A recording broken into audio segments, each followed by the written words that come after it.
What's good, everyone? It's Gavin or Tweek. What's good? What's good? It's Marcus or Pink. What up? What up? It's Charles or Chuck. How y'all doing? It's Matt or Haz. What's happening? Tweek Talks episode 198. Can we talk about it? Can we talk about it? We're getting close to 200 and we don't have an idea.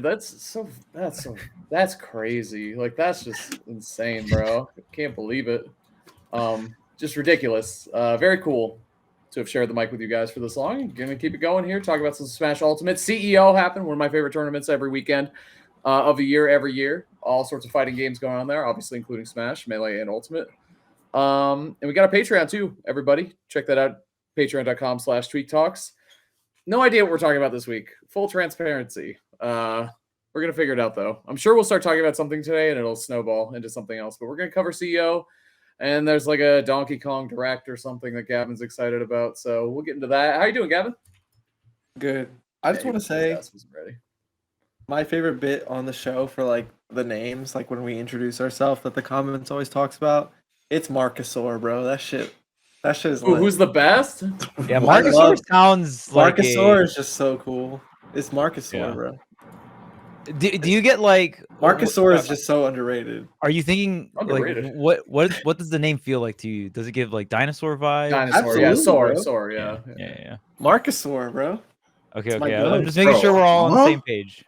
What dinosaur? I just wanted to say that, bro. Like, yeah, what kind of dinosaur do you fuck with, bro? What's your favorite dinosaur? Patreon content. What's your favorite dinosaur?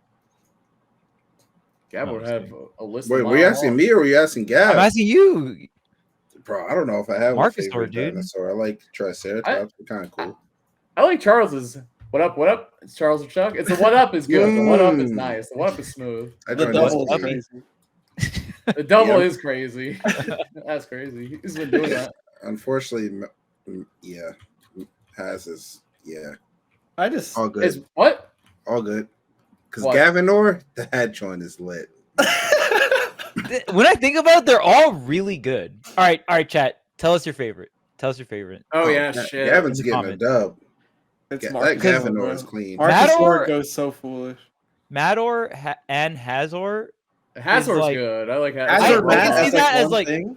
World of Warcraft. Like I see someone walking by, I'm in Orgrimmar, someone walks by, I just see Hazor, like that makes sense to me. Hazor, Marcusaur, Gavinor. And what are you, chat? What's your or name? Yeah. They should have an introduction for every comment. This is about to be an interesting comment section. Oh no, what have we done? I do like baiting the comment section. I did ask how you're doing, Gavin, but the mix was so good. Sorry. Notice. Yeah, true. I'm doing well. Still figuring everything out since I became unemployed. Been trying to stream regularly. I don't know. Not unemployed, but you're just not W. It's funny to say. I really enjoy saying it. That you're unemployed? Yeah, it's just. Okay. It feels right. I got a raid from EE. I think they were recording Lights Out, and Light called me a bum straight up. And did you take that as a personal attack? First. He said he missed me first. This was a message from the Raiders. Okay. Oh, okay. He said he missed me and that I'm a bum. But a lot of one of the chatters just said bum, and I was like, bro, that's not even the message. You just got to call. You just got to call me a bum yourself. Like, that's not how that works. Light literally, he can do that though because he was literally recording Lights Out from his car at certain points. So yeah, pretty sure he slept in that joint. Light sending his goons on you, man. Call him a bum. Bro, that's not. You're not a messenger if you just type bum. What kind of message is that? It's like stealing a joke, basically. It's like someone else said this, but like you just said it louder. Yeah, I'm pretty good. I'm very nervous about the DK Direct. Very excited and very nervous. I can't believe there's a Direct dedicated to Donkey Kong tomorrow. So I understand getting nervous about a Smash Direct, like the characters, and maybe there's some shit that comes out and like it's a crazy mechanic in the game. What is there to be nervous about with a Donkey Kong Direct? You just don't get it. No, that's what I literally don't. That's why I'm asking you. What the fuck? Okay. Hey, you just don't get it, Haz. That is like literally what I said. So if anyone keeps up with like the theories and the ideas behind the game and like what we think the game is, like there's been so much just from so Time little. out. Who's we? What we think? Who's we? I guess it's only me that really gaff. Okay, So there we go. All right, but there's like from how little there's so much to take from it, and there's lots of theories. There's a lot of potential things that could or couldn't happen tomorrow. So I'm nervous. K. Rool hasn't been a thing for many, many years, and if he shows up tomorrow, I'm going to freak the fuck out. But I just don't know if he will or not. I know that doesn't necessarily confirm or deconfirm him from the game, but the second trailer for Nintendo lately is usually the big reveal. Like for Odyssey, it was like you got like Cappy was introduced in the second trailer, like big stuff, like mechanically and like just So Jesus Christ, you're trending the data? Yeah. Jesus fucking There's Christ. dozens of them doing this, Charles. My God, you guys are know. trending data. We could see Diddy Kong, we could see K. Rool, we could see some sort of big gameplay thing. Well, I think isn't I Diddy would go like into kind of more, soft but revealed already? It's kind of spoilers, so I don't want to go too far. Huh? Diddy's like soft revealed already, right? There's a lot of new renders of Diddy Kong, yeah, but not Bonanza yet. Right. Wait. When's the direct? Tomorrow morning. Well, when So they're the watching this, episode- it'll probably be like a couple hours after it happened. Yeah, so you're not spoiling anybody. The information's out there. Go ahead. No, Also- like an actual leak happened and got deleted like shortly after. Oh, I Yeah. see. Never mind. I don't know if they're gonna show that off and give us more detail on that. Oh, DM me, bro. I'm into it. You don't remember the big leak on the website that happened, and it got deleted shortly after? Oh, true. When they showed the Castlevania music for Ultimate the night before they announced Simon and Richter. True. I do remember that. The character that was shown with DK that got removed.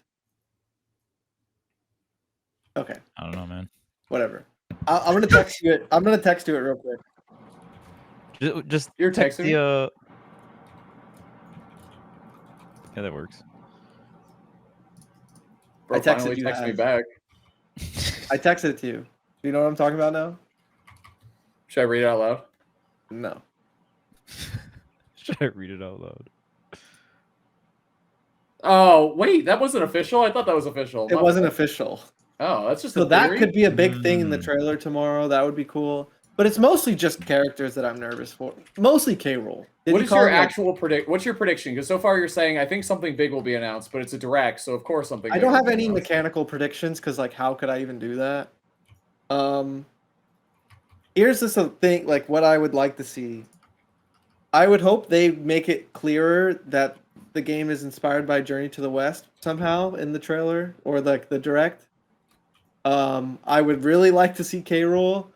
In my brain, I consider it like a King Dedede when he was changed up a little bit for Forgotten Land, like his design there. If we saw like K. Rool reintroduced to the series with like a new design, that would be cool. I would like to see Diddy Kong and maybe some bonuses like Dixie Kong. That's really about. I'm just nervous because it's just such a big thing, and I'm so used to having nothing. So, yeah, that's pretty much it. Yeah, we said it before we started the show, but dude, the culture change around DK has been insane. Like it went overnight. from you never get any games ever. It's been forever, and we're just gonna keep selling you Tropical Freeze like until the end of time. And now you gotta fucking. Is it a half hour? 15 minutes. Okay, well, 15 minutes. 15 is I mean, if better it's than just 0. news, if it's just news, like We know nothing, so that's amazing. We know nothing. How long was the Mario Kart one? The same. It was 15 minutes. That Oh, direct okay. really sucked though. So, the Mario Kart one, I don't know if y'all remember. It had nothing new. Well, Donkey Kong's bound to have something new, no? Yeah, because we know nothing. Yeah. We only saw the beginning areas because of the treehouse, and we saw the reveal. So, yeah. How you doing, Marcusaur? Just got off work. Like, that joint was weird. I was just sitting here. Typing. And then they said, podcast time. I said, oh, okay. Boom. And then I'm here. Hey, it's up. Let's go. I'm good. The days are still like weirdly long because I still have to like find time to drop my son off at my parents' house, but it's cool. It's cool. Life's good. I'm a little tired, but ain't nothing wrong with that. Chuck, talk to me. Talk to me. Wait, Az, what was that head shake? Hold on. Chuckasaur. Mix was so obvious, bro. That's there was zero mix involved. That's what I'm saying. Yeah, dude. I not even a head fake or anything. You have no right to talk about mix. Bro. I almost always pass it to Chuck. Like, yeah, he's an upbeat ball. He actually gets offended. I don't want to hear nothing about mix. No mix. I am actually. I will remember that for later. Now that's conditioning because the one time I don't pass it to Chuck, you're gonna be cooked. Ooh. And you're never gonna know when. You're just gonna. It's true. It's like Gavin's RPS strategy. Gavin's secret RPS strategy, which he has revealed on the podcast. Legendary RPS strategy. Yes, I saw you. It's a stronger strat when they know. I've seen you switch. Yep. It's very rare, but I've seen you do it. Yeah. When I switch, it's crazy, bro. When it matters. That's crazy. Bro. But yeah, work's been good. I've been doing a good amount of like cement work and outdoors work, so a lot of sunscreen.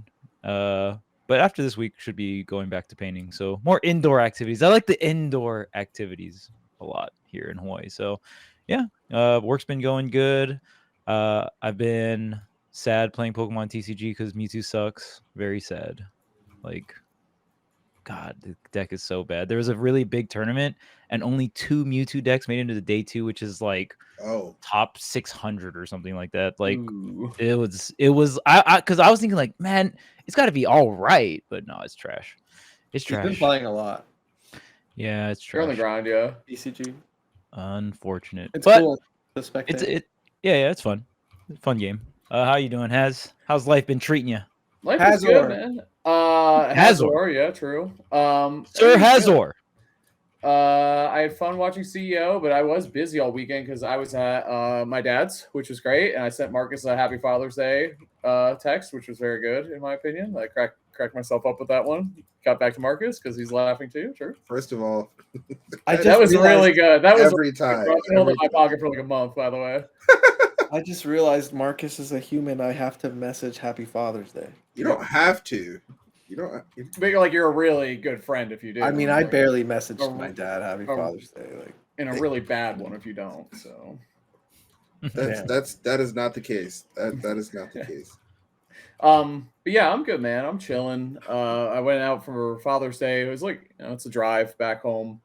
So I had a good time driving, which I really enjoy doing. Listening to baseball, which has been insane. All my co-baseball listeners, Boston is rocked right now. It's a great time to be a Yankees fan. What a W. But yeah, everything's been good. Watching basketball, playing Unite, playing my Switch 2, which I finally got, all set up and situated and all that shit. I got some time to play some games, play Mario Kart. Do you guys know we should go? You guys all have mains in Mario Kart? We should talk about our mains in Mario Kart because you don't have one, Marcus? I didn't think so. Not yet. My character's still in the game, I think. Yeah, we looked it up. I know who Charles plays. Let's see. Let the comments guess. Then we'll reveal next week on 199. Have we really not said it before? No, I don't think so. I don't know. Who would remember that? Like I would. The comments. The comments would remember, or they would do the research. We will reveal next week. Who all of our mains are in Mario Kart? Yeah. Everyone guess everyone's main. Guess everyone's main in Mario Kart. Guess who I play in Mario Kart? Donkey Kong. Nope. Yeah, I'm not gonna lie. Yeah, it's Donkey Kong. There's nothing else. Bro, you're a big Shy Guy. I am. You are, yeah. You were playing Shy Guy. You were also secondary. playing Shy Guy, right? I like Wario too. I don't like him as much in this Mario Kart. I don't know why. Really? I love his animations and like the things he says. Have you not heard him when he does like okay in the race at the finish line? He goes good enough. Well, I've never finished anywhere outside of first, so no, I haven't. Yeah, of course. He's the Mario Kart goat. Do they say different things when you don't finish first? I don't know. I couldn't tell you. I've never got first. Yeah. Oh, please, you stream this. I've never got first. I don't know if I have ever seen him win a race. But yeah, Switch 2's a W. Everything's good at home, hanging out, watching Smash. Summer, dude, I'm having a great time outside. help my brother do some work at his house. Everything's good, man. I can't complain. I'm excited for episode 200. We should plan something for it. Like, we definitely should. Tell them we have nothing planned. No, I mean like more than what we already have planned. Oh, okay. We did something. Which We did is something really nothing. cool for episode 100. I thought that was cool. We did. I think the thing What that did was we really do? the home run was I like seeing people draw art and stuff. That was so cool. Yeah, that'd be neat. I know we got some stuff in the works, so I don't know. I was trying to figure out what tournament we're all going to be at, and I really hope we can all make it to Supernova. Gavin, come on, man. Isn't that It's very weird? possible. It's very possible because we just drive. So That is so Yeah, strange. even if you just come through that, for a couple like, days. that like Gavin's the one we're like, hope you make it to this event. Like, No, dude. that is a weird. Yeah, Yeah. you used to be like Maybe enter the Brawl person or who something. had to go. Yeah. it's weird. Yeah, play that's Smash a- 4 that's a Bayo, cool man. piece. Go there. She's enter banned. Smash 4. She's banned. Is she? Yep. Oh, I'm about to Remember go that? on The a rule rant. set? Oh no, Gavin can't play Bayonetta. He can't win the Smash 4. He was I'm a about to one-trick start pony in tweeting, Smash bro. 4, so... God, I'm gonna start bitching, bro. Wait, what? I like that. Imagine if I You? entered But, Smash 4. and but started Gavin could complaining. play like any character and win the Smash 4.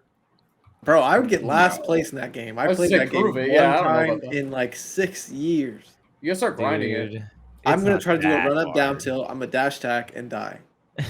It depends on who you're fighting, but I'm gonna die. Probably, yeah. No, you're gonna play Donkey Kong and you're just gonna be grounded, walk, perfect shield, and Oh, grab, true. and win. Perfect shield. Yes. yeah. I'm gonna release it. Like, oh, I'm a parry. No. You're just gonna shield. That's it. I gotta. And then you'll get. I gotta test React if this if you get controller can perfect pivot. Oh, dude, I forgot about having to do that. Like, oh, how is this? DK perfect bad? pivot down tilt and jab was gnarly. His jab was so. I was just thinking about his jab the other day. I don't remember Coolest why. jab. That shit was so cool. It was amazing. Jab You one. know what else is a really cool smash jab? Like really fucking cool. And Bar- this is any game. Smash if y'all can 4. guess what I'm thinking. Brawl Meta Knight. Ew. No, that shit. Okay, was hold on, cool. hold on. Cool It was all jab, around him. Cool jab in Smash Bros. You gotta remember who's talking though. Oh gosh. Does Gavin think it's cool because of a jab 1-2 cancel or some dumb shit, or is it like the actual He said animation Brawl of Meta it? Knight. That was his only not cool move. It was all cool. It around was just him. terrible. He had two Yeah, it was- lame moves, and it was back air and jab and Brawl. No, I thought back air was cool. It was just bad. Shit was lame. Yeah, though. back air was bad. Dude, Yeah. dude. The I off give tempo up, bro. versus it was so. I it was give good. up. I Ike was Brawl gonna say Brawl. jab. Yeah, I knew it was gonna be some jab 1-2 shit. Like That some shit was too attack. cool. I knew Marcus would get it, bro. I knew he would get it. Dude, That dude, shit was dude, so cool. the sound it made. It was so like it had like such like a thick sound, and it, the cancel. It was quick. Do, do, It was quick. do. Yeah. Dude, when Yeah, the third dude, one would I- finally come out, that shit hit, bro. You know, Cloud could do it a little bit on the Smashville plat, Yeah. and I had a clip with it. It I've wasn't gotten that hit by good, it but I just before. liked the jab cancel. I did a jab 1-2, 1-2-3, and it felt like I was a Brawl player. Just for that one moment. And Take me back. the fact that Ike's jab did that and his down tilt spiked Oh, back then, yeah. could set up True. for some interesting situations. Link's down tilt also spiked, Which was really weird. so you could do a jab So did 1-2. Peaches. They were just trying that in Brawl. You know what I mean? Like, yes, oh, yeah. Clicking down. Here's an tilts, idea. yeah. The only semblance of it to this day is like Falcon up tilt in 4 and Ultimate, really. Of like a move kind of like serving that purpose, like in the corner specifically. I mean, Peach's down tilt doesn't Well, spike off Bayonetta down stage, but, smash like, actually kind of brought it, but it's like the smash attack. Yeah, Like, that's the it's Smash still, attack. and then Kazuya just stole Bayo's flow. Like shit's so whack. His looks Kazu cool just too, caved though. through. No way. Her smash. She's got to have some of the most unique smash attacks She- ever created. Her in down the smash history is so of much cooler than Kazuya's. Don't even, bro. I'm not saying it's Kazuya's cooler. is I'm just saying his is. I mean, it's not really fair. Hers are like fucking super moves. like they're so cool. And his is raw though. Like the over the top. I it's so don't think sick. it's cool. It's like I think like his other primal. smash attacks are cooler. Like what? His other smash attacks, forward and up. Oh, forward's insane. Forward is Really? fucking crazy. Up is so basic. Up is cool. The wings come out. Yeah, the wings come up, man. Animations. No? Down smash, he just like hunches over and like it doesn't even have a lot of impact. Wait, don't the wings come out for down smash? Oh, I don't know. He's spamming, bro. Dang. Probably. You're not I a don't Kazu know. expert? Who knows? I don't. Yeah, who cares? In my head, it does, but I could just be making that up. I mean, Bayonetta is cooler. All right, Well, I mean that's true for sure. Yeah. bring. Does any down tilt spike in Ultimate? I'm sure it does. Steve's if you fall out. Well, there's a lot that spike on stage that you can't tech if you're grounded. Down Doesn't tilt? count. Down tilt, yes. And you Trying to bounce do it off, off you bounce memory. up, right? That's not a That's peak. spike. That's not a spike. Well, right. I'm just saying, like, what is the definition of spike? Because Spike? there are. If the opponent is off stage, they get spiked. They go down, yeah. Okay, so it's when you hit an aerial opponent. Down tilt. Like Link and I can brawl. I don't think There so. isn't one. There's no way there's one. I don't think so. Not an ultimate. I'm Yeah, I'm looking just gonna right look now. up the cast, man. It's too many characters. Like I can't go through all this. I don't I'm think so. looking right now. There's gonna be one. There's gonna be one, and we're There gonna, isn't you know, one, some bro. random fuck like Ivysaur or something. That shit spikes. Close enough. I'm pretty I don't- sure. I'm pretty sure no. Like I'm almost positive no, but it's definitely one of King those. K rule, right? Does No. it spike? I don't No. know if Off it, the There's sta- not. It doesn't I, spike. I know it ever. like hits them up and out. It but can hit them diagonally out, but I think it can spike them. No, No. no, Nope. I don't think so. Damn Nope. it. That's Good. as close as That we're was a gonna good get. You guess, said though, down. yeah. It specifically has to be a down tilt. It has to be a down tilt. Yeah, I don't think so. Well, I know K rules for sure pops them up if they get hit in the air. So for sure not. K rules doesn't spike like ever. I think they just deleted this shit, bro. Look, I just looked at the whole roster. Yeah, I don't think so. Like imagine if Pyra's down tilt. I was spiked. just, dude, I literally was just having the same exact thought. What It the should. fuck? It looks like it should. If she was a character in Brawl, it would. It has enough 100%. impact to like Yes. justify it. I guess it's just a brawl thing, huh? That's so wild because I got to her and literally thought, wow, her should do that. And then you said Yeah. it. Huh. We kind of like on the same wavelength today or something. What's going on? That's scary for one of us. Ike jab. Ike jab. Yeah, they just took that shit out. And why doesn't Samus's do it if Falcons does? I mean, Samus is way better because of it, though. I'm not gonna lie. That shit kills at 70. That shit is Oh, definitely because it strong doesn't for no spike anymore. reason. Yeah, it's just a kill. If you're move now. grounded, it pops you up. But it's just weird that separation between Falcon and Samus, despite it being like the same shit. it's K-Roll also doesn't interesting. spike? No, it Bro, doesn't. turn it on. I'm pretty sure it I'm doesn't. also pretty sure. I don't think it does. but- Like on the way down, it always I don't- pushes you out. I've never. That shit looks cool though. I don't think I've when it hits ever you out. seen K Roll's down tilt spike. I've seen it ground people. I'm It's pretty sure if it interesting spiked, too. we would know it. You know what I mean? Like like the you would be K-Rool's will fishing for trying to that shit all the frame with it time. or something. Yeah. But then there's weird moves that like spike if you're on the ground, and then it implements the new mechanic in Ultimate that they brought in where you can't tech Check the things stage. on the Yeah. ground if you're Honestly- grounded and you get hit by a spike. How do y'all feel about that? I think it's kind of corny, bro. I mean, I think Cloud it's Up is better that only a way. thing because of that. Remember that shit was trolling Smash 4. You tech that shit and up smash. Yeah, and I them, be hate like, that move. dumbass. Like, but in Ultimate, it's godlike. hate I that. am trying to reversal Peach for down tilting me. That You would you be want some nice. crouch cancel shit in the game? And if Cloud upbeat, I'm trying to fully charge. Just I think it's good for the game. I personally think it's. Good I for think the it's game. better to like not tech it. Yeah. Just like how I think it's good that footstool you can tech a footstool. Like I think that was healthy. Like I think there Agreed. was a lot of Yeah. cool, really sick combos. Like It super leads to technical cool clips zero to if someone death. gets a footstool and gets the tech chase though. That shit goes crazy. Yeah, but it's so hard to have enough frame advantage to also get. The tech Yes, chase you out have of to it, be so- in the right scenario. Yeah, and you probably have to have some I kind. was of trying to move. do some footstool shit today and it just didn't work.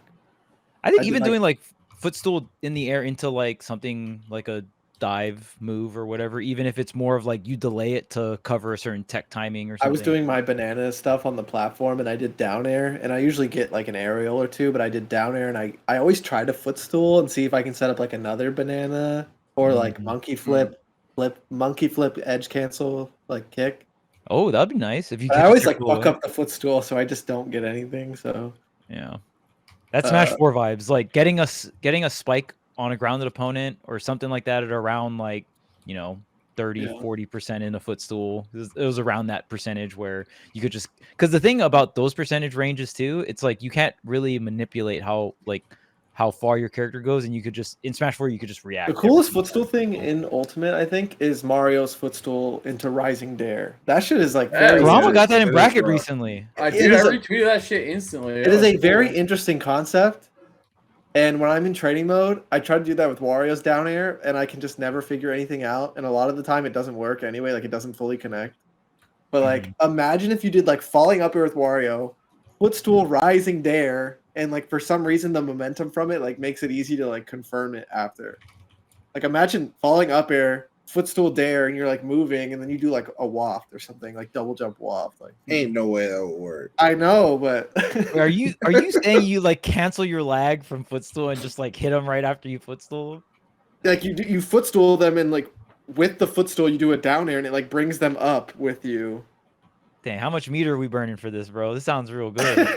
Like, holy shit, you're trying to add some fucking crazy mechanics. All right, so what if footstool became a rising aerial extender that makes you rise? Dude, that's what Mario can That's do. what Kurama does, yeah. Well, That's I mean, just cool. that's one of the few characters. I could be mistaken, but I think it was Rockman who figured that one out. Like I think so. Yeah, it only works a against Steve- a few characters. Yeah, just a lab rat of the game, so I do enjoy watching their Twitter or whatever. But yeah, has like found out a bunch of tech with Steve, obviously, because the character has a bunch of tech. But yeah, has found really cool stuff with like Jigglypuff, Mario, and stuff like that.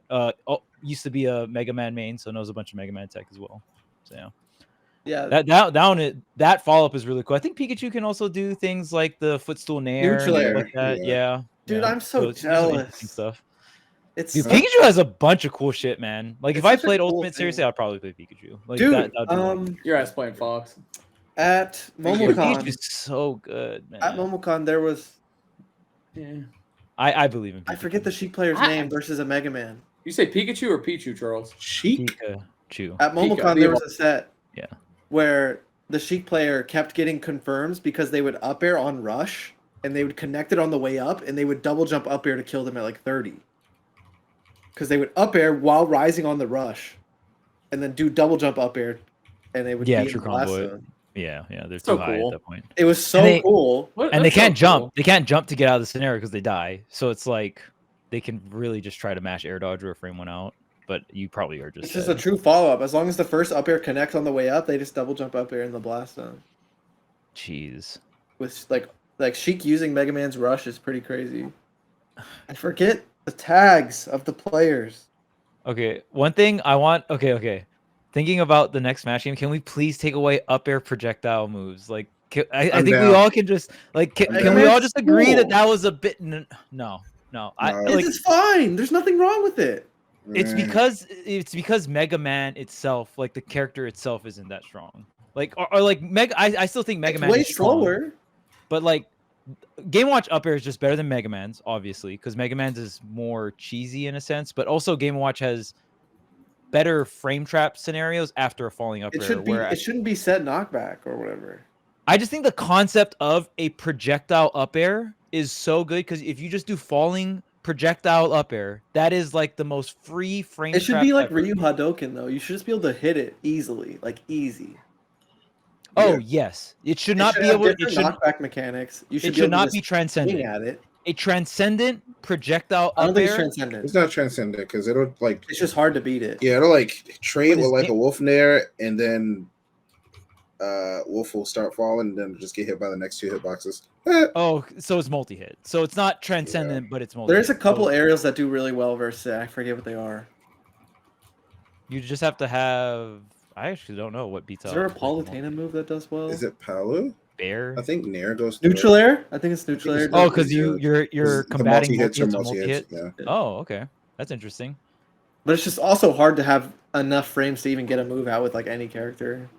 And then like Nair lasts so long, man. But like they just bait it out and hit you for it. Like it's just No, but I'm saying if we take out projectile multi-hitting up airs, like I just think that in itself can be so dangerous. Game and Watch It was an interesting concept. They just like it should have different properties in some way. It should have a couple different properties. I think the general. This up air is fucking terrible in other games. Oh my god, yeah. Oh yeah. I'm just I saying. don't care about the smash forward down throw up air. Fucking that moves hitbox. Oh my lord. I think if you're gonna make a projectile up air, I would want at least most characters in the game to swing past it. Like that should be an option. There's like an up air. It's then so there's broken. multi-hit up airs that are insane. And then there's this projectile up air, which is kind of a newer concept, which is like insane. That's some ultimate shit right there. Bro, if I could have multi-hit up airs on all my characters, no one would ever get to play the game. Ever. Like, well, when I look at Violet's up air as a Sephiroth, Goodness. I'm so jealous. Violet's up air is nasty. That move is nasty, bro.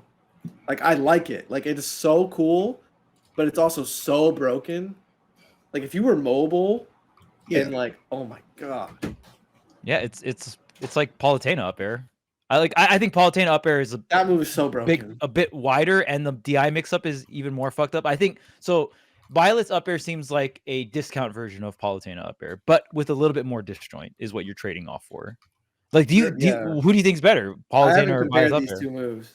I definitely think it's Palu. It's hard because Palutena jumps so fast and high. Oh, I see. I was gonna say, do you count? Is it just the hitboxes and activation frames, or do you include the whole aerial Palutena's speed, is all frame that shit? 10.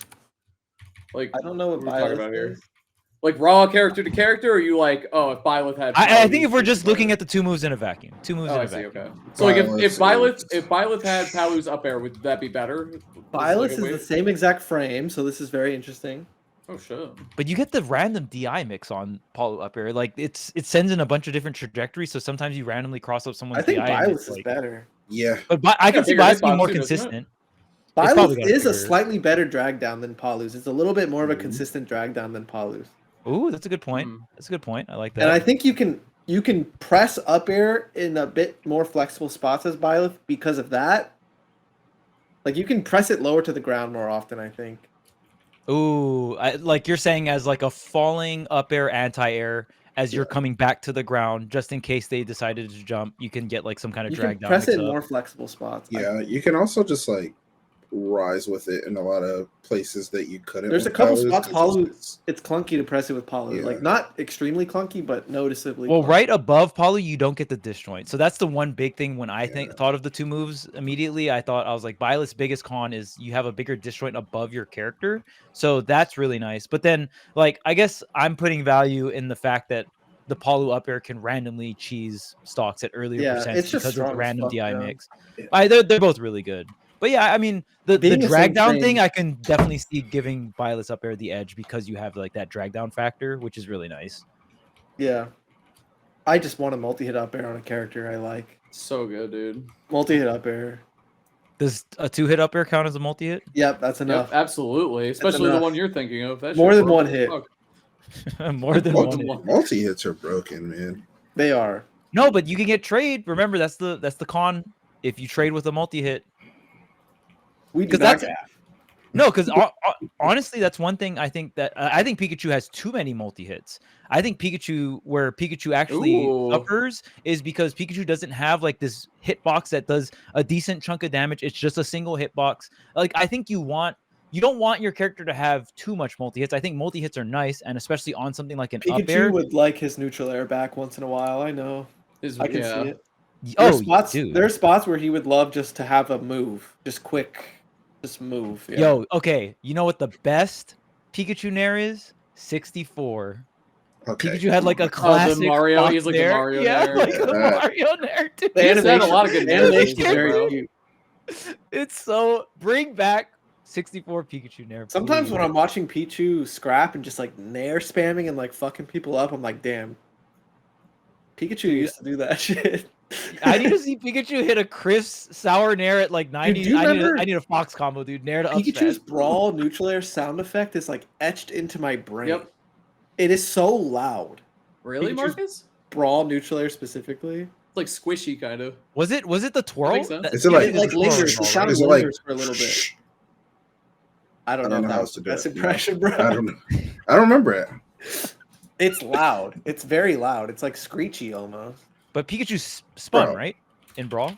Yeah, but it like Pikachu lingered spin. because of the way the move animated. Like Yeah, the yeah, sound yeah. effect lingered. I'm finding it. Don't worry. The sound effect was. It's memorable. Oh gosh, how do you even find anything Uh-oh. Pikachu Brawl related? Like That Pikachu Dang, is Brawl Pikachu- render is weird looking nowadays. Is Brawl Pikachu lost in time, dude? We can't find like the I audio don't. When you look files. at him, he Gotta it's like boot a up up your weird. there? game. Is that's up here? That's up Like, here. look at Brawl Pikachu. What is he doing? What is he doing? Like, he just looks weird comparing him to the other games now. Wii U render is really cute. Brawl in general, bro. Yeah, Brawl Pikachu is weird looking, bro. What is Oh, he okay, doing? okay. I see That it, era I in see it. gaming. Look at Brawl- him. Behold. Bro, Sorry, audio listeners, but I'm okay. Yeah, I'm not the best person at making the sound, but like, yeah, Oh, you're upset that I said it was bad. like, you know, Marcus like it wasn't that bad. Come Bro, on, man. It was Brawl pretty Pikachu bad. is weird. you know when Why does like he look like that? you try to get someone to like you go like, hey, do you know that song? And then you like hum it to like what you're hearing in your head, and Yeah. all they hear is like dun dun dun dun, and they're like, bro, what are you talking about? Yeah. That was me with that. That was me Oh, with that's Brawl one of those Pikachu just moments. now. Yeah, I was like, bro, I'm spot on. Like what? I just like how loud it was, and it like lingers with the spin. Like it like has a lasting. But yeah, I can see what I miss Charles is Pikachu. saying. I miss Pikachu having a like single hitting lingering. The best multi hits to have are because up, that also would help up and with edge forward. guarding too. up and forward. Are you talking about for Nair is Multi-hit really aerials. good too, man. For multi hit aerials, you want up and multi-hit up. forward. I don't know, man. Having like Nair is so good, dude. having a Diddy or like a Roy Fair, just something like right in front of you, Mhm. solid, like that always Bro, feels like there's I'm value. telling Sonic forward air, Falco neutral air forward air. Neutral air air. kind of can get grouped in with forward sometimes if it does what I'm Neutral's asking it tough. to. Yeah, I guess neutral and forward would be the Bro, same thing, right? nah. You want to run Uh, in forward You got and Pally, like, have bro. a You know One what a else forward we air, need? one a neutral air. We need more multi hit down airs that spike at the end, but I'm talking like kill you. Like multi-hit Lucas. down airs. Yeah, Lucas's is like okay. Wait, multi-hit. Multi-hit down We're- air. that's okay, like- okay. First We one I Hold thought started on, this man. episode. We started this Think of episode talking Kirby in about multi-hit 64, up airs. And think if we had being more of that broken. in Kirby Ultimate, in it was, general. like, actually good. No. Dude, it would be so cheesy, No. bro. Are they No. adding lag to it? Because that joint had no lag. I mean, We cannot go back to the world of multi-hit. Like it's okay you're if just throwing Kirby this has out it in here, bro. I Ultimate. just need one hit. I just need one of these. Exactly, that's ridiculous. We were talking about multi-hit up air for juggling being broken. I'm then like now we're spamming bringing it it with like 5 jumps as Kirby. Yeah. Like, yo, I just need one. You're just twirling right at the edge of the stage, catching their You're gonna neutral have air to dodge. get You're over like, here yo, my eventually." timing don't matter. Like, Like I got lingering, multi-hit. like sometimes like Rosa, like that shit is kind of nasty in some scenarios because it's just out. Like, if all they need is just to connect it and you lose your stock. Like I love Rosa Dare. the Rosa Dare's just out there. It's Oh, like it's broken. as soon as this hits, you're dead. Like I don't care if it's sweet, sour. Like I think the move design. I think how I the just move hate all the looks, down like, airs that are just suicide down airs that do nothing. Like disgusting. What spiking down airs? Yeah, and they're not even strong enough to compensate. Like Banjo down air is a joke. Yeah, DDD down air is a joke. I Banjo hate down DDD air. down air. It's like such that an joint's ass move. Dive kick. Dude, legitimately he's the so hard character to I would stop. nominate for. I want his brawl down air back, but I want it to spike at the end. Who? No, absolutely DDD? not. Christ, dude. I want would brawl love it there because with a bro, spike attached. You know, in Jesus. PM, it used to pop you up. Dude, I want that on stage too. Like I'm trying to down air camp and kill people. This is so crazy. What a combination of words you just said. That was terrible. Before this episode started, Gavin was Please talking about let like, me retire. no, that's not Smash, and he's over here. All right, I want a multi-hit down Well, there that I that's can a- spam and kill people you- and with a spike. Smash Like, come don't on, man. exist, man. Bro, Do you remember last telling you. so episode? in Firefox, I'm doing ledge slip, DDD, brawl, bam. Remember last episode where we said top players shouldn't design games? Yeah, Exactly. hey, I'm a Like, great hold on now. example. Wait, whose idea was whose idea was Game & Watch up here? Hold up. That was Who won the Renai's dev team idea, game? bro. Who do you think But I was like, actually I'm be good. a I could just pocket it. Who do you think would be the best? Like, you have to get a think tank of a couple top players to design your Smash game. Who are you going with? But you have to do it. You don't have a choice. Okay, unironically me. Oh, I wouldn't actually do these things I'm saying. Shit. Let's go. We'll go with Gavin last. Who'd you pick, dude? Top players to design a Smash game. Let me None look of at them. them real quick. Who is like reasonable people? We have to Where's pick? the the cutoff? problem. Where's the cutoff? Just say who you think it is. That's fine. If you're asking, I assume they're not there. Would be my guess. No, I haven't even thought yet. I'm just. I have 2 people in mind from the community. They're not. One of them's not ranked, but yeah. Say one. Void. I knew you'd say Void. I think. Hell yeah. no. Good opinion. I agree Yeah, reluctantly. I might take the hell no back, but I'll still say no. I agree. Or at least I think Void is extremely good at testing games. He'd like- be on the QA team. Well, it's like just having him. I think you want people that lab to at least test your game and give their opinions on like. I just need a nice, reasonable human that is flexible and like can play a lot of characters. Or even like I think people like lab rats to me are good either testing the game right before it launches or when the game launches and they're like labbing stuff to make sure your game's in check and there's nothing like crazy broken. That to me Okay. makes sense. You How need many- a lab yeah, rat on QA. How many people are we choosing? We're just doing one right now. And Just then we'll one? Just keep going, yeah. Oh, Tyler. Mars? Okay, That was mine too, everyone's gonna yeah. think Mars is the worst, but that's because they know content. But if you know him as a person, Yes. Yeah, I think Tyler would. he's very flexible. He knows what he's talking about. He has experience with single player games, Smash. He plays a lot of games, and He's a he smart has, guy. in general, he has good opinions about games, and I don't agree with him every time. Like, we I disagree don't. heavily. I on a actually lot- don't agree with him often, but But I he has his reasons. yes, but I respect where he's coming from. Like, And I we're get we're what he's talking saying. about balancing the game because obviously, like, I don't think anyone in the Smash community, in terms of like players and stuff, could like design something like Smash. Yeah. Like that. Well, things Like, like okay, so Gavin we're just said, like, talking. We're just talking about competitive balancing. But people Mhm. think Mars is like debatably the worst Yeah. answer, and that's because they're not qualified to answer this question in the first place. But my answer would be Luis. I'm down for Ooh, that. Yeah, that's I what like think. that. I think he's a good candidate for a bunch of reasons. Let's hear him. It's kind of similar to Mars, but he plays a lot of characters. I think he's a nice, reasonable adult, and like I think that goes a long way. Yeah, and I think even like every time I've talked to Luis about the game, it just makes a lot of sense. Yeah, and he just can, it makes like- sense. He simplifies things. Like right. I think the Larry. main Larry would be really good too. I think Larry would be good. Mm, I'm that down game for would be Larry. too boring and easy. Larry- No, well, here's the thing is, especially if you know Larry throughout the past, he's a player that will find like he will see something and just be like, "Oh, that's Yep. like really That's broken, and I can abuse it." And I think those are the kinds of players that you want balancing your game because they know the process. Like that's Yeah. what you're trying to prevent. Is you're trying to prevent like super easy, dumbed down strategies that have very, very high rewards. Is what I'm assuming we're trying to stop. But that's a part of it, yeah. yes, and I think Larry is very, very good at that. And I think also Void is another player that's very good at it because Void is very good at the early metas of a lot of games. And guess what? You have to be really good at the early metas. It's not about being the better player. Like that is a part of it, but it's about finding out what strategies you can put your time into and that you can get instant value. Like what can I get the most value for right now instead of going like, oh, okay, well, if I grind this for 5 months, then I'll be really good. It's like, no, well, everyone really just cares about who's winning like right in the beginning. I mean, I guess 5-6 months is still the beginning, but yeah, like initial release type stuff.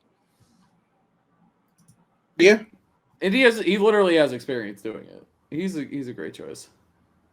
Larry is too. I was just trying to make a joke, but Larry's amazing. I would respect his. Dang, what's the joke? Shit. Who's your I'm answer? I was sorry, gonna say I wanted joke. them to be a top player from this last decade, but it's fine. We already moved on. I don't need to make the joke. Jesus Christ. What? Oh no. We I you, love Larry. He knows that. Shit. What else? Can we talk about CEO for a second? Sure. We just completely forgot off of I have CEO. the bracket up. So Let's I'm see. ready. What do we talk about first? Cola beat Lima. Yeah, that was big. Everyone Cola beat hates Lima, this which is planking big. thing, including Cola. So Stop planking. he probably felt very good after that. Beast Mode I mean, Paul had a rough tournament, bro. Something else that really stuck out to me. He lost to the Roys from Georgia, bro. Yeah. Beast Mode Paul and Omega, which was grand finals of MomoCon, actually didn't even get top 8 at this They tournament. both got 9th. Yep. It happens. Because bro. Yeah, I mean, yes, it definitely happened. It's just literally just such an obvious cycle that happens. Like they're reaching that next echelon. They have to bounce back after losing the next time. Like they'll be fine. They'll be Of course. fine. Shout outs to who else we got a shout out here? What else we got? I'm trying to remember. I mean, when's the last time Anin lost a tournament?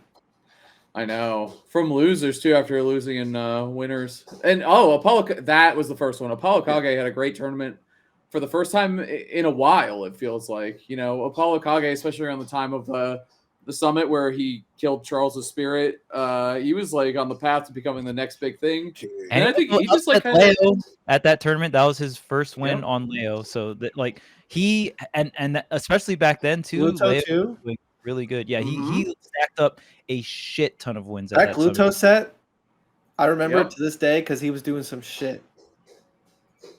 Yeah, I mean that was a crazy breakout performance for AK, and it seemed like from out of nowhere too. Like we knew about AK, but to get wins like that at that summit was just absolutely insane. And also had my most favorite Mafia game, and I'm retired from that game because of still it. your But banner picture this day. Good lord, it's still very funny, obviously. I did not think it was funny at the time. Is what I'll say. It was. I can look back and I can laugh. I can look back and I can laugh. Dude, I could I'm not laughing. And I can happily accept my retirement from Mafia, dude. I'm down to go out like that.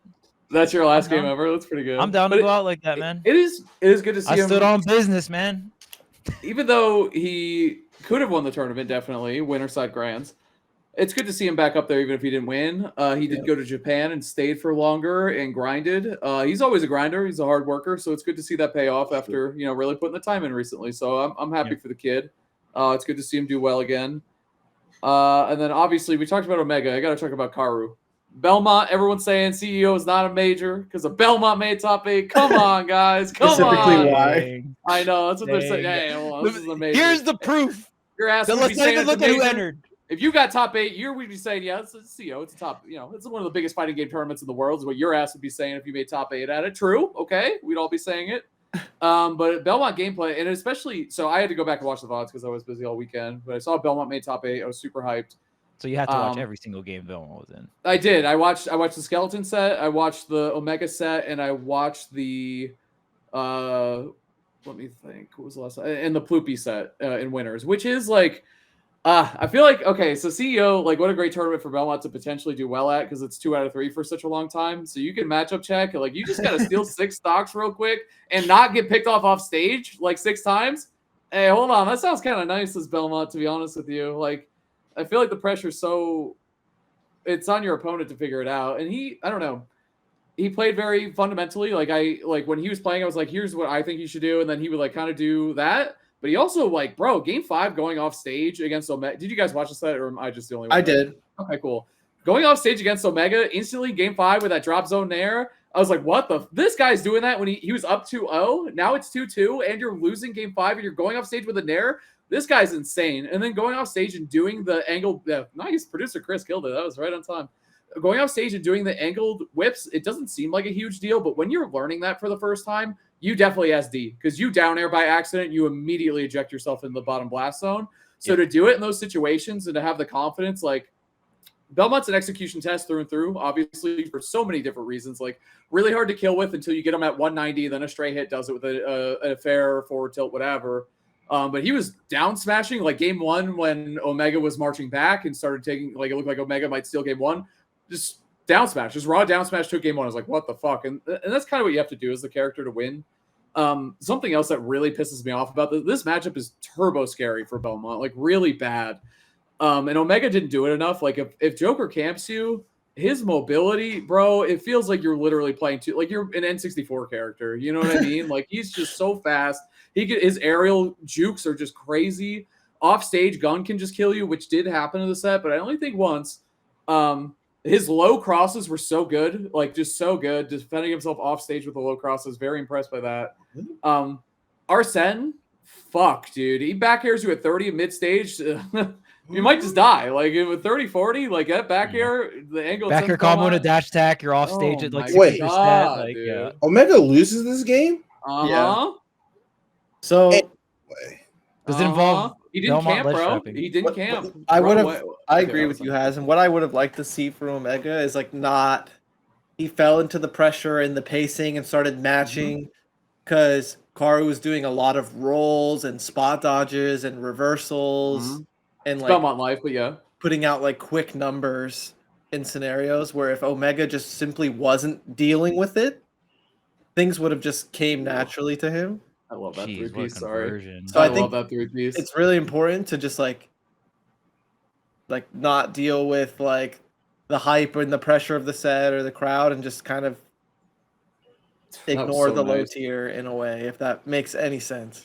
Well, Omega started side being really well too, which is really good in the late because it's low key good against Belmont, especially if it's powered up from Arsene. Like you can use it at certain distance to fight the projectiles and force through like the setups and stuff. Yeah, and what was the other? Well, okay, and as Belmont, when you start playing against someone in the game one, the kills that because with God, how bad is this character that I think of it this way? Like that kill on screen from production is the perfect example of like they lose to themselves because that was multiple buttons into a spot dodge and Joker just naturally had a back air out.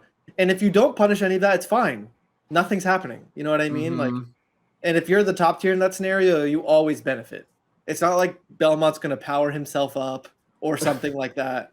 Like you don't care that a projectile's out. You know what I mean? So. Totally. It always benefits you to wait.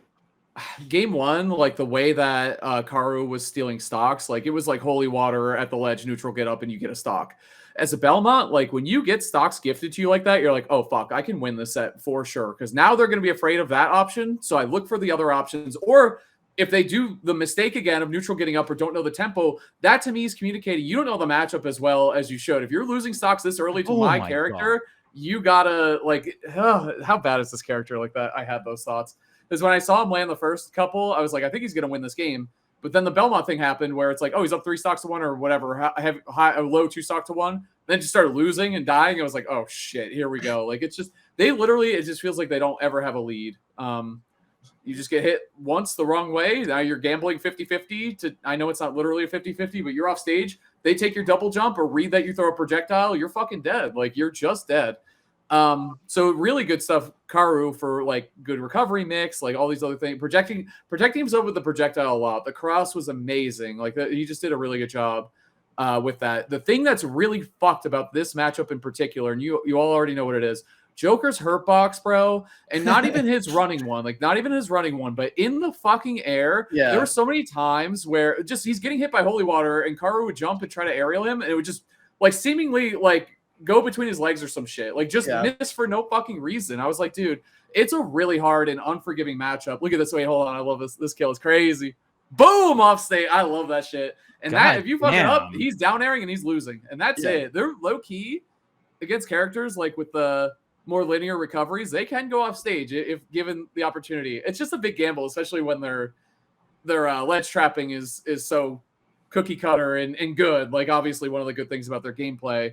But he did that shit. Game 5, he did it to win the set. Last stock. Holy shit, Charles, throwing it all down on the line off stage. Going off stage like fucking crazy, man. And hit the nair and then also hits the back air fair at the very end there. And that was like deep off stage, like Belmont without a jump. It back. Without a jump. Like, that is what we call it. Yeah, that was a checkmate all in edge guard right there, which is so good, dude. I love seeing that in tournament game 5 because we're seeing players do like in terms of optimal risk reward, it seems so nice to see that in tournaments. So that's definitely one thing I enjoyed. What for me when I was watching the set, it's like Omega is it's like one of those situations, especially when you're going up against a low tier character, that happens when you're up an entire stock and then you lose your first stock, but they're at high percentage second stock, and you feel like you have to get the stock. The reason now here's the thing about just like low tier characters in general. In Smash Brothers, the character with the lead doesn't have to time the other person out,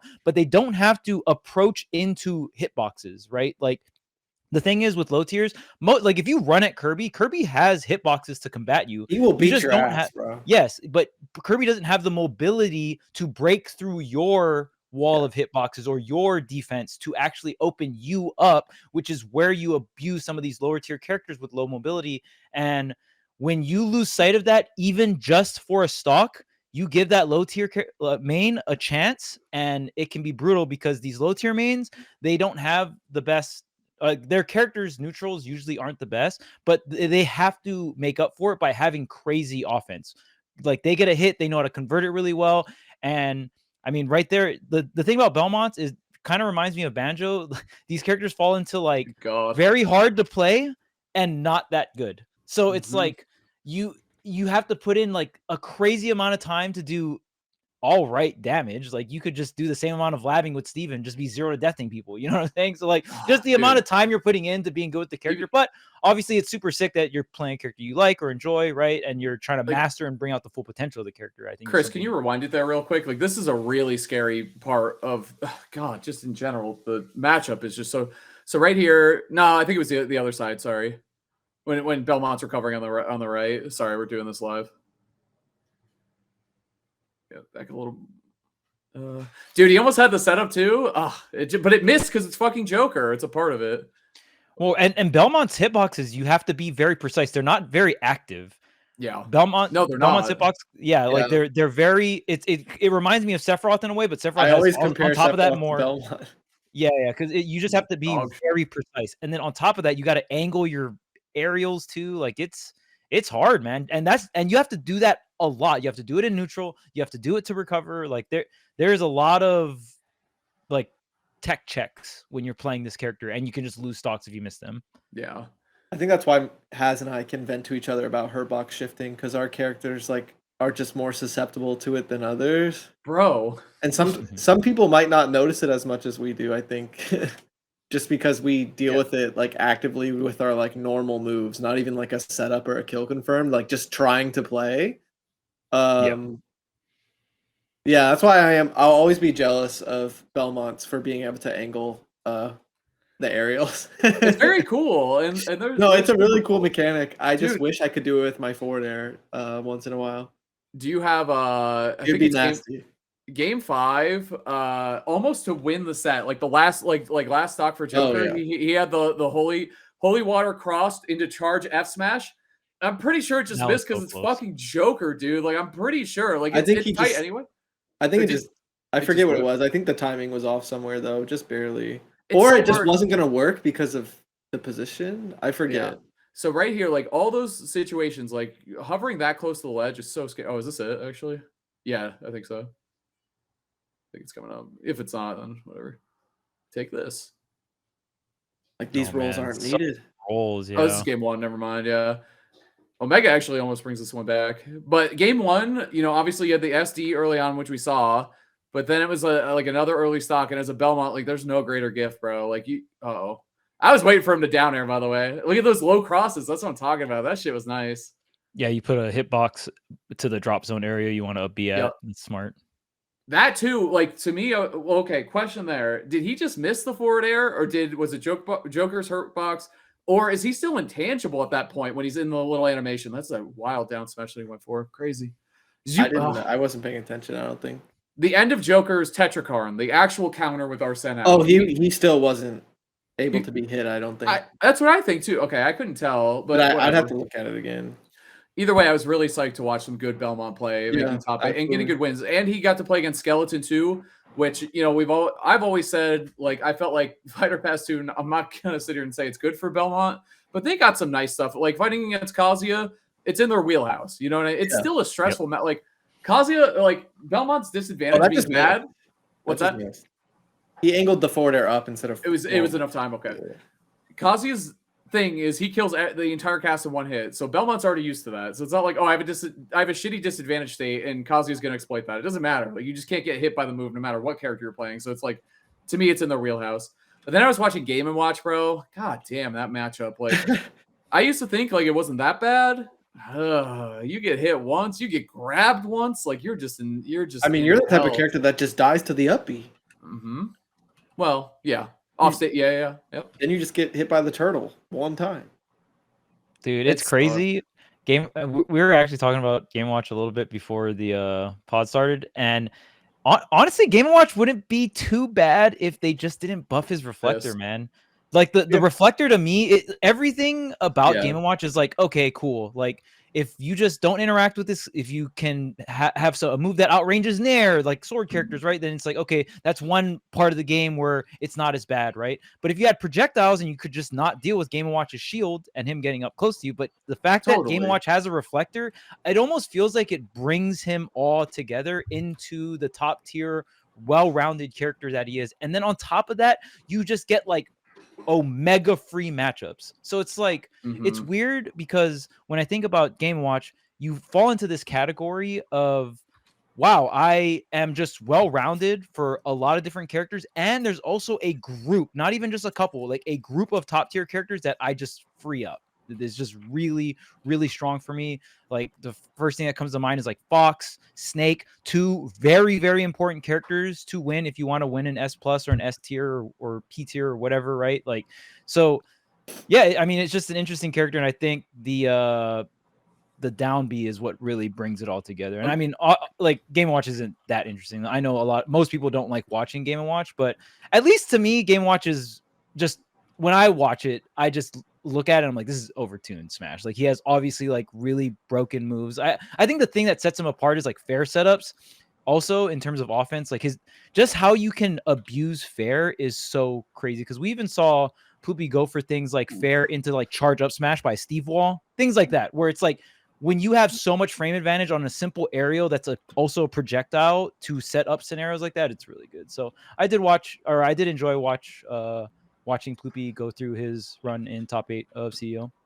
It's cool. Just another different type of Game & Watch, and I think it also just proves that this character is very strong. If you don't, I don't know what to tell you if you don't think this character is strong. There are a lot of players like Ploopy and Monty. So like there are Game & Watch players in almost every tier of professional success, play. Yeah. Yep. Yes, and multiple in said tiers too. Like this has to be like, just results wise, has to be one of the best characters. And even when Mia started having his rise, just starting to, like, that's when I really started looking at Game & Watch's moves and just being like, whoa, what the fuck? Like, I mean, even before that, like with Meister too, like this character's been relevant for the entire lifespan of this game, but it's just interesting how he feels like he's getting stronger as we're getting towards the ender part of the game. Like later. Two things. One, there are that many Game & Watches. They all play the same color though. Yep. What's good with that? Come on now. Like, it's a good color, bro. I like, dude, default is fire. He has a lot of good colors though. It is. I'm not saying it's a bad color. I'm like, what the heck? Default's amazing, obviously. Bro is cheating. Yeah. I use the white or the gray one. One. Yeah, to make it hard to tell if you're air dodging or not. That's a Vicky Kitty special. She said that to me. I was like, I can't believe you. The other thing is, would you say, because obviously I feel like in Smash we typically have one, like the best character, right? Like the Meta Knight, Fox, Bayo, Steve, whatever. But I feel like there's always a gatekeeper character that isn't the best, but low-key affects the meta just as much, if not better. To me, that's like Smash 4 Cloud. Like he's not the best character, but God, if you couldn't fight him, which many characters could not just fight him, you just pocket Cloud, right? The whole thing. Would you say Game & Watch is the gatekeeper character of this game, where he just like, you run into Game & Watch and you have a bad matchup against him? I think he's a good example. There might be multiple in Ultimate. Okay, let's hear him. Weird, because like it used to be Palu. Yeah. Okay. Yeah, it used to be Palu. I think Palu had it before. I think Game & Watch is what Palu is now, or was. Okay, I can say that. Yeah, because that's a good take. Palu is one of the best characters in the game. I think it's weird with Game & Watch because bro's just gatekeeping you because he's just that good. Yeah. Yeah. Same with like Rob and stuff, so it's like hard to say. Rob kind of is too. Yeah. Like one of those like Brawl had like D, right? Who like literally lost to everyone above him and beat everyone below him. Like there was no that was just it. I don't know if there's a character like this in that game, like that in this game though. Yeah, Game & Watch does fit a lot of what we're saying though, like where it's clear when like someone has no chance. Yeah, I guess it is weird because sometimes they are also top tiers. Yeah. What I was going to say is you have to keep in mind contextually, Ultimate is the biggest roster we've ever had by a lot and the most balanced roster we've ever had by a lot. So it won't be like Cloud against Ness and Smash 4 or something like that. It won't be 1-1, yeah. It'll be, it's the ultimate version of it is what I'm saying. Yeah. Ultimate version of Smash 4 Cloud. I think of like a gatekeeper. Yeah. Like not the best in the game, but damn, they're close and they really fuck characters up. Maybe even more than top tier. Game Watch is great. There's Min. There's Game & Watch. Min Min's a good one too. Yeah. Probably the biggest example. There's Rob, of course. Like if you lose to Min, you if we're talking about gapping bottom tier specifically, like more lose. of a Brawl DDD angle, it's definitely Min. It's not even like it's brain off, no thought. Like, yeah. I mean, I'm trying to think. Falco down throwing. But like, I think that with Min, and then I also think about characters that can't get past Steve Block, and it's like, yeah, but it can't be the best character in the game. Yeah, that's a different guy. It's just funny because I'm trying to ask the question of like, oh, which character has the craziest matchup deficit, right, in Ultimate? And I was just like, but I don't want it to involve Steve, and it's like it's clearly going to be Steve and like some shit character. Like, I think Game Watch and Rob are so funny because they're like retro characters, and they have such a similar impact to Ultimate throughout the whole lifespan. Kind of like what Charles said about Game Watch being relevant the whole time. Mm-hmm. Like Game & Watch and Rob have received such hatred for the entirety of the game and just never gotten nerfed. Like, and they're just two like retro guys. Like, it's to be so fair, funny. Those characters deserve it though. They've been ass for a long. Deserve the hate? No, they deserve like how good the characters are. Like for me, I think it's cool that everyone like as someone who's been an enjoyer of try hard Smash. Rob Side B having a purpose is nice. Yeah, they did that with a lot of moves that used to be dog shit, bro. Nikita, Mayo's jab, shout out. Luigi Game dash Watch's attack. bucket is now insane. I wanted to go back to that because I liked what Charles was saying. So I think that's the glue that like really put all the pieces for Game Watch. It is like, and it's not because it's not the most broken thing about him. Yeah, it's not the most broken thing about him, but it makes it so he can apply said broken thing to projectile characters. If a projectile character is fighting Game & Watch doesn't have to do the bucket to threaten anything. He just approaches for free because they don't want to press the projectile. Yep, because it's a risk. It absorbs, it reflects. The reflect is just so insane, bro. For so many years, I was like, why am I losing Game & Watch Diddy? Why am I losing Game & Watch Diddy? And I was like, wait, I can't just spam forward air and banana. And he gets close to me because of the reflect. And I was like, that's why I'm having a hard time. And I'm just so glad you mentioned the reflector because, like you said, it really brings everything together. And for a character that can be a little awkward in some spots, it's removed in a lot of aspects because of the threat of bucket. He doesn't even have to do it. You just have to be scared of it. And now he's running up to you. And what happens when he runs up to you? He wins. There you go. So it's just you're fighting for your life for the grab or whatever. Yeah, once he gets that opening. Mm-hmm. Well, another thing to mention too is Game & Watch's bucket before Ultimate. If you guys don't know the history of Game & Watch bucket, it used to just absorb energy type moves, so not physical moves. So like a Link arrow would not get you would just get hit by a physical move. And the other thing about absorbing energy-based moves, it would never reflect it back. It would store it into the bucket. So that also is a factor too, because if Samus does charge shot and you absorb it, it's not bouncing back at you, right? But if you throw Diddy Banana and you get reflected, physical things now get reflected. It went from like hitting Game & Watch to now reflecting it. Punishing him, yeah, right. Right. So it's like that in itself is a huge buff because you're not, even if they made it so like, some way somehow you absorbed the physical projectile, that wouldn't be as bad because you're not getting reflected back at you, right? But they went from like it's a weakness to go up against physical attacks, but now you're just straight up like reflecting everything back. So it, like you went from getting hit to now I'm reflecting everything. You know what they did? It was the physical special split of Gen 3, but he was, you know what I mean? He was like, or the special split of Gen 1. and he was Chansey, where it counted for both his attack and his defense. You see what I'm saying? Like, you get the comparison I'm making here? Yeah. Where'd Marcus go? He's gone. Yeah, Marcus is. He had to dip. He's got to go. All right, go. Anyway. Happy late Father's Day. I'm sorry. I sent him the LeBron Happy International Women's Day, and I said Happy International Father's Day, but with LeBron saying it. Nice. Because we love LeBron here. Anyway. Either way, this is a fun episode. Shout out to Belmont. I think there were some really interesting conversations sparked from Theo. I didn't watch a lot of it. I had a busy weekend, but I did watch a little bit.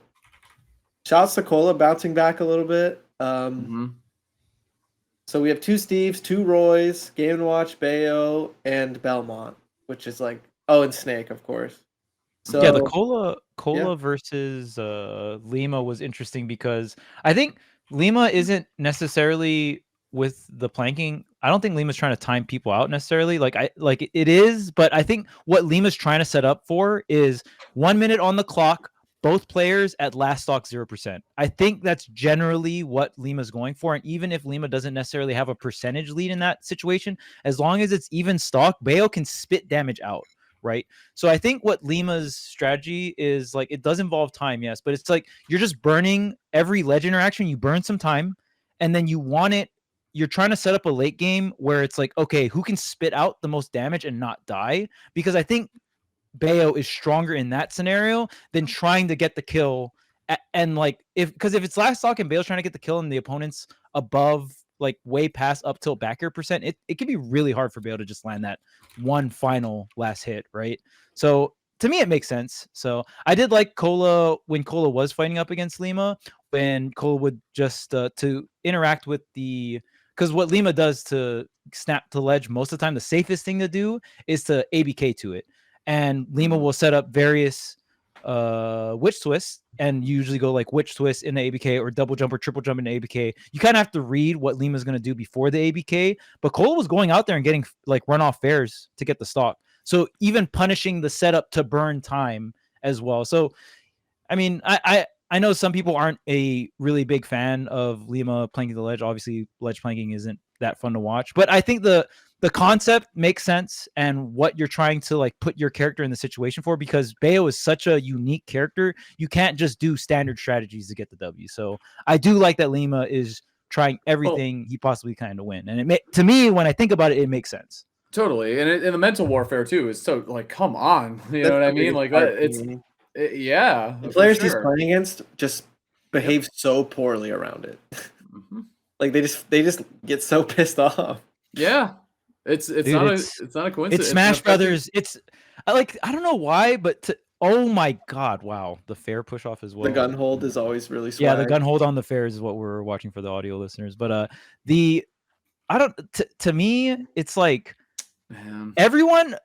If you've watched Smash for a long time, you've seen this so many times. Everyone just timing each other out at the late part of Smash. Guys, it's no surprise. The next Smash game, if you just start camping right off the rip, it's gonna work too.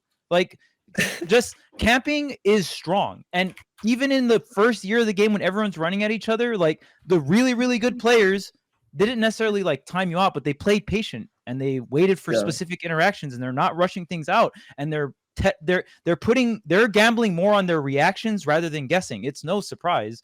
So like, it's just I get that it's upsetting, but like it's just fighting games in general, man. It's patience, man. You gotta have some kind of patience. But that's why, too, it adds to the magic of a new Smash game, because people kind of just fucking run at each other because they don't. They're figuring it out, yeah. Yeah, the way to camp has not been developed yet, and it's easier and more natural to fight each other. So when people see shit like this, they just don't. It's like you buy the game not to press 0 buttons or whatever, right? Like you buy the game to play it and to interact with people. I think what frustrates me about people being so mad about the quote unquote planking is that they don't understand it and they're calling something planking that isn't planking. I can understand that it's incredibly lame, right? Like, yes, of course, like it's not interesting to like spectate, but it is annoying when they like say certain things about it with an extreme lack of understanding. Like what it's doing is getting maximum invincibility on the ledge grab. It's not planking. They're only invincible on the ledge one time. Like, like, and there's so many situations where, like, yes, I know it's lame, but the person playing against Lima in these spots a lot of time, they're just playing against it really poorly. They're not giving Lima any visual cues to bait them into getting up. They're like just dashing in the middle of the stage, like having 0 frame advantage. Like a lot of the time, not only is it not planking, the opponent's also playing really poorly around it most of the time. I understand Fox and Roy have a hard time dealing with the ledge hangs in general, but there's certain ways you could position that would be a lot more beneficial. And like I'm saying, it's not planking. It is not planking. Stop. The only character. It's not planking. They're not invincible. They're invincible one time like everyone else. Except Steve. Steve's the only character in the game that can actually plank. Yes, that's planking. Do not group that together. It's not the same thing. That's planking. Because at the end of the day, after 5 grabs, I think it's 5 ledge grabs, you can't grab the ledge for the 6th time unless you hit ground. So it's like the thing with Bayo is you can let Bayo grab the ledge over and over if you really want to, but eventually Bayo has to like normal get up or hit the platform or hit some kind of ground. So I do think there are even scenarios that you can just simplify it and just be like, in the middle of a tournament, you can just be like, oh my God, I've never fought up against this. What do I do? You can literally just run at the center of the stage and just like do nothing, right? So it just depends. Like obviously, I think Cola won that set because he knew how to interact with Lima on the way to the ledge. So that was really good on him. Just a little bit and getting more offensive reward. Time did way more than usual. But if you have no idea what to do against Bayo and how to combat Bayo's options from the ledge or to the ledge, because ABK and Witch Twist are pretty solid moves to get there, and they're just really good air-to-air options in general, you can just like go by roll crouch or just run a little bit more towards center stage, and Bayo eventually has to get up. And yes, that does burn time, but I mean, if we want to complain about this, we can just lower the timer, like I said years ago. So guys, no surprise, the players here are going to play to win, and that involves burning the clock. So we can just speed the process up for everyone and lower the clock if we really want to. Or if you guys want to like go through these interactions and really have 7 minutes of this, sure, let's have a 7-minute timer, man. Let's get it. I guess final thing on this, especially because like I get extra passionate about it because of the lack of understanding. Once again, I get it. The shit Lima's doing is not interesting or fun, but there's just... But it's not planking. It's not planking. Yeah. There could be a lot more done about it. And like, I don't know. It sucks when it gets grouped in with something that's like actually planking. But like if you think of a character like Fox and Roy, which is what we've seen Lima do it against lately, these characters, when they're ledge trapping, they put pressure on you with like certain things that are like visual cues, and they kind of lock you into certain timings when you get up. And if a character has maximum ledge invincibility from the air time, they get to kind of wait it out for longer, and the player they're up against starts to hesitate because their cycle they go through to force you to get up doesn't force you to get up anymore. And it really calls out these players because now their ledge trapping the game isn't being played by itself anymore. Like their cycle isn't doing it for them anymore. Like Roy pressing a button and it forces you to get up. Now they don't know what you're going to do, but they know when you're going to do something. So the ledge gets played naturally. Like it just does it for them. It becomes more flow charty, which is very strong in a tournament environment where high pressure scenario. Right. I pressure you once, now you have to do something. I don't know what it is, but I'm ready for anything because I'm locking your timing forcibly. Yeah. But if you have a lot of ledge invincibility and you have more options than the traditional ones, like get up, roll, jump, you can like grab it a second time. You can wait a little bit longer. You have a lot more ledge invincibility. They just fall apart. Now they just start dash dancing in center stage because their ledge trapping isn't working anymore. Now they can't they're not even focused on positioning or anything anymore, or like corner pressure or whatever, because they don't know what to do. Like if Fox does like a falling nair and it's not forcing you to get up anymore, they just freak out. But there's a lot more they can be doing. It's not as beneficial in your face, like the reward. But yeah, there's a lot that goes into it. It's very interesting. But there's a reason it's being done against these specific characters. Like very specific. Like Fox and Roy are very grouped together in this scenario specifically. But But yeah, or even something like a wolf, right? A wolf is classic. Not as much ledge. because it's not as rapid. He can't just keep forcing you to get up and have. Oh, it's not like he won't- the he won't string of have frame attacks advantage aren't the whole as. time. Yeah, I see. What Fox and Roy have frame advantage the entire time, while they're still pressing attacks. The attack's purpose is to force you to get up or you get hit. And Bayonetta can kind of disconnect from that. And when the pacing isn't consistent anymore, they just fall apart. Even though they don't have to. And just to elaborate real quick, just if you guys don't know, this is a mechanic in the game, but after you get hit, for however long you are in the air, however many seconds you are in the air before you grab the ledge, will determine how much ledge intangibility how much intangibility you have when you snap the ledge. Bayonetta So can always like when you maximize this. When you get hit by Belmont, you know, what's the holy water. Yeah, when you get hit by holy water, but it just nips you and you just you fall right down and you just like be right back to the ledge. You were in the air for a very little amount of time. Yeah. So Belmont can start charging something like a forward smash. And if you don't instantly do a ledge option, they just delay it a tad bit and then they'll match the forward smash angle down with you running out of intangibility. And it's percent based. The higher percent, the less you get. So Bayonetta gets to like mitigate that by being in the air for a long time, even at high percent, blah, blah, blah. Yeah. Yeah. So that's all the technicalities so you can match what Gavin's saying. But yeah, like I love that you brought that up, Gavin. I didn't even really think about that. But like that extra intangibility when you ledge snap is so important against characters like Fox, Roy, because that's where they get all their stocks is from their. You get to disconnect from their cycle. You have enough time to let them flail on the ledge and just not interact with it. Flail is my favorite word we use on the show, by the way. I love. But if you're a normal character, you eventually have to restrict your own timings due to respecting their offense, and it just becomes free to get ledge trapped by the ledge trapping does itself. Like, Roy jab and grab at ledge is literally a classic. Like, you know what I'd say to this? If you guys want more great insights like this, you should check it out on metafy.gg/@tweek and on the Tweek Patreon. He's still got the knowledge, right? Unk still got moves in this game. Yeah. He understands. He knows ball. Actually, is what they say about him. Actually, you know a lot. You know, all jokes aside, you know so fucking much about this game. Obviously, you know a ton about this game. So, great guy to get lessons from. Yeah. Check him out.